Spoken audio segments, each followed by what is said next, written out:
Earlier, Iranian media reported that negotiations would begin if Washington accepted Tehran's preconditions. Iran insists the talks should include Israel ending its attacks on Lebanon. The Lebanese and Israeli governments have agreed to meet for talks on Tuesday, but Israel so far has refused to negotiate with Hezbollah.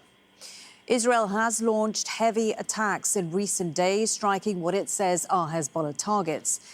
The Lebanese group is allied with Iran. Lebanon says nearly 2,000 people have been killed in the country since March the 2nd. Well, Kamal Haider is standing by for us in Islamabad. We'll go to him in a second, but first to Rosalind Jordan in Washington, D.C. Rosalind, so the U.S. Vice President, we understand, is due to touch down in Islamabad very soon. Is it clear at this stage what exactly the U.S. is hoping to achieve from these talks? Well, there are two main goals. The first one, which was one of the reasons why the U.S. said it had to start the war against Iran on February 28th, was to prevent that country from developing a nuclear weapons arsenal. We had heard the threats before, and that's when finally the Trump administration decided now, or then, I should say, was the time to act. The other reason, which became much more of a reason as the war hit its third week, was the fact that because of its geography, Iran controls the Strait of Hormuz and is basically able to prevent both military and commercial tankers from crossing the strait and heading out into the Arabian Sea and then on to the Indian Ocean. Because of that, there's been a real backlog in the transference of oil and natural gas products to the global economy. Prices of those products and their subsidiary products have gone up. There's been an impact on inflation. And certainly the idea is to try to stabilize the globalized economy and not allow Iran to control such an important piece of it. Stay with us, Ross. Let's go first to Kamal Haider, who's in Islamabad. Kamal, so what is the picture where you are? We understand there's a huge security operation. Tell us how these talks are expected to take place. Well, just to bring you up to date, the Iranian team, headed by the Speaker of the Parliament, Mohammad Bagher Ghalibaf, landed in Islamabad. The Iranian aircraft was given an escort by Pakistan Air Force jets as it entered into Pakistani airspace. The Pakistani foreign minister, accompanied by the chief of the defense forces, General Asim Munir, received him on the tarmac. Then there was a convoy that led them into the city amidst very tight security. We are told that Pakistan's Special Services Group, that is Pakistan's Praetorian Guard Commando Unit, was also giving and providing security. The Iranian team, of course, says that they are here with full support and authorization from the Iranian government. We are expecting JD Vance also to arrive within the next hour or so. A very tight security indeed. Up to 10,000 security forces personnel have been deployed in Islamabad. The red zone has been sealed off, and all eyes will be on those crucial talks. The future of the region hangs in a precarious balance, so the world will be eyeing this very closely as to see what transpires and what kind of progress is made. Ross, back to you. The Iranians have said one of the preconditions to these negotiations even beginning is that hostilities by Israel against Lebanon must stop.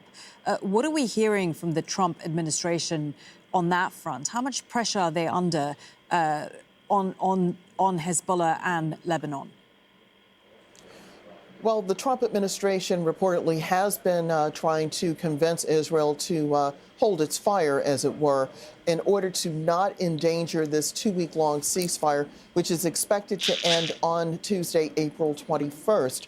Now, there are conflicting reports about whether the Israelis are actually going to go along with it, but it is worth pointing out that the U.S. will be hosting Israeli and Lebanese government officials here in Washington on Tuesday to see if they can work out some sort of ceasefire in that conflict. It is worth noting, however, that it's Hezbollah that Israel has been going after, not after Lebanese government targets.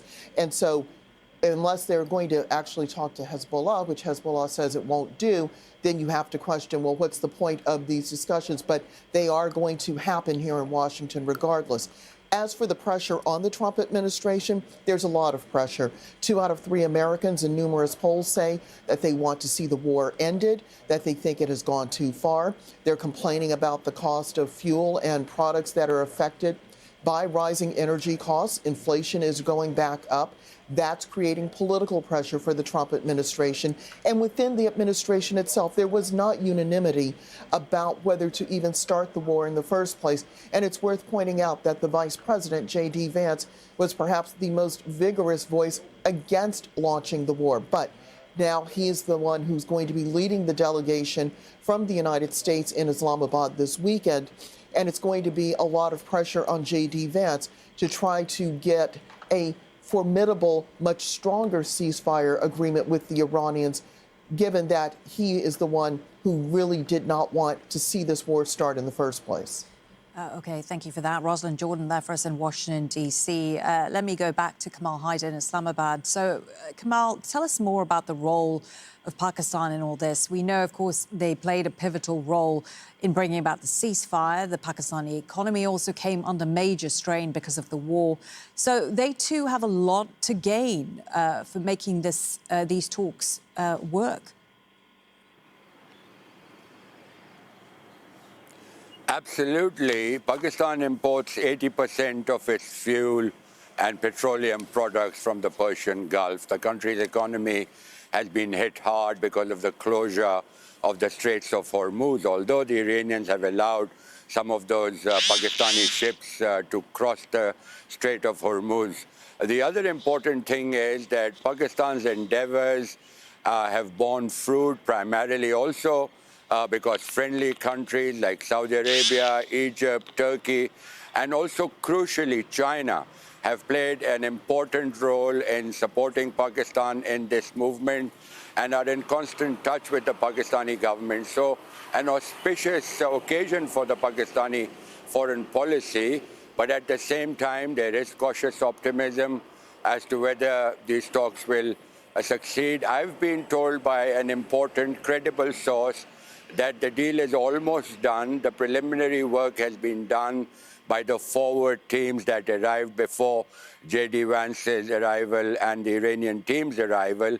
And there is an expectation that perhaps a deal may be signed between the United States and the Iranians. Now, these talks are going to be indirect in the sense that Pakistan will be passing messages between the two.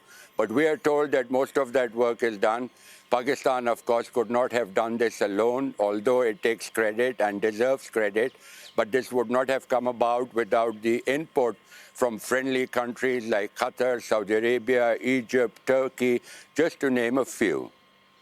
Kamal Haider reporting there from Islamabad. Thank you. Let's cross to the Iranian capital now, where Zohreh Kharazmi, an associate professor at the Faculty of World Studies, University of Tehran, joins us now live. How much is at stake for ordinary Iranians in ensuring these negotiations succeed and that the war does not resume? For Iranians, actually, it was a hope and despair simultaneously appearing when they are just talking and discussing the ceasefire negotiations. I think that as I take, actually, for Iranians, now the ball is in Americans' court. And went from the unconditional surrender, from backing Iran to Stone Age and having new regime, actually Trump is coming to this agenda of having an end game for the war in one way or the other. It indicates that where the United States stands. And I think this is the time that the United States should try to see that against the full devotion they had for Israel, how much leverage they have to convince Israel not to destroy these peace talks. So I think Iran is really firm about both preconditions and the conditions, particularly those relating to the financial issues and Lebanon. So for the Iranians, actually, they are just looking forward to seeing that what's really running on Islamabad, and they are not really very optimistic about the future of talks because there is no trust to the United States and its allies in the region. The hope in Iranians' hearts is that. Apologies for interrupting you. Let's just move. If I could ask you, I mean, do Iranians believe they now have a greater leverage in these talks, particularly given the control they have over the Strait of Hormuz? Sure. I think that Trump is not going to talk down the prices of the energy in coming days. And when you're talking about a Strait of Hormuz, you're not talking only about oil or LNG. You're talking about fertilizer. You're talking about helium that makes the whole industry come down.